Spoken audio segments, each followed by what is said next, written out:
Hi, you guys. Good morning, good afternoon, or good evening.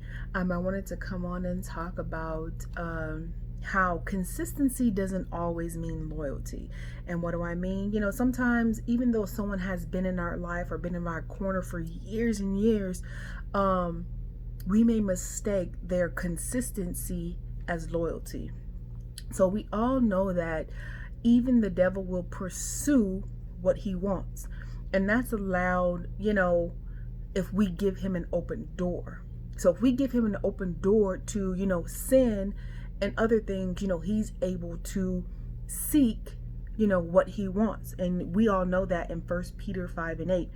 It says, "Be sober, be watchful. Your adversary, the devil, as a roaring lion, walketh about, seeking whom he may devour." So that tells us right there. And then we know that while he's doing that, he can come in like a light, portraying himself to be an angel of light, but be full of darkness. And 2 Corinthians 11:14 tells us, "And no wonder, for Satan disguises himself as an angel of light." So that lets us know, those are the two ways, the enemy will deceive us. So I'm not sure if you guys are familiar with the story of Samson and Delilah, and I'll just paraphrase it. So pretty much Samson meets Delilah. He likes her. The Philistines wanted to know, how is Samson so strong? And when Samson was born, God made him really strong.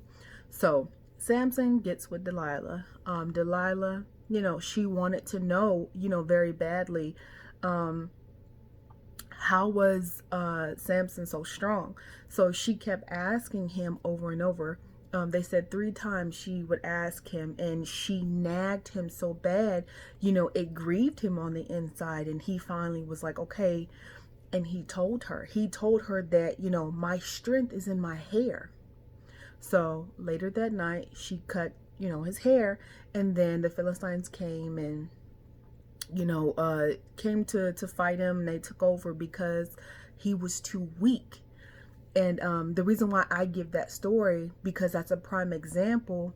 He cared for Delilah. He was in love with Delilah. So he thought that she was loyal to him, but her consistency was not loyalty. So in his mind, he thought, she was being loyal, but she was being consistent because she wanted to know where his strength was, where his strength lied at.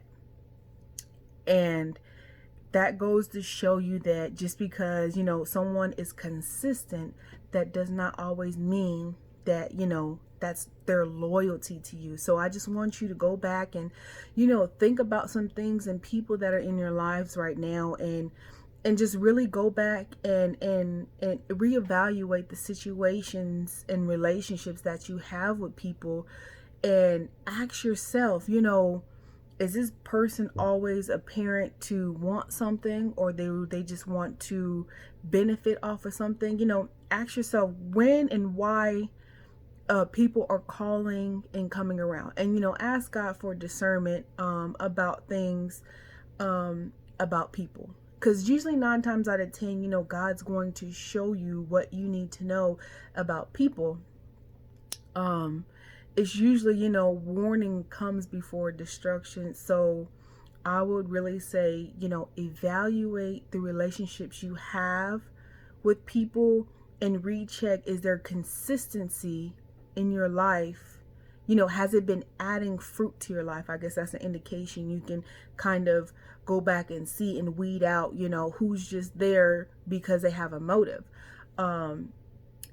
So just go back and check, people's fruit. Have they been adding to your life throughout the years, or every time you get around them, it's always something, or they always need help with something, or, you can't ask them for help, or you're helping more than they're giving you. Just those type of things. A person's fruit speaks volumes. People can say things all day, but by their fruit, it has a lot more talking. So on that note, pray about it. Take it to God, fast on it, pray on it, and just take it one day at a time. God's probably not gonna answer you, in one night and one day, but definitely pray about it and see if this word is for you. If it is for you, then take it. But if it's not, it's not. So I love you guys. Please be safe and continue to keep pushing and going.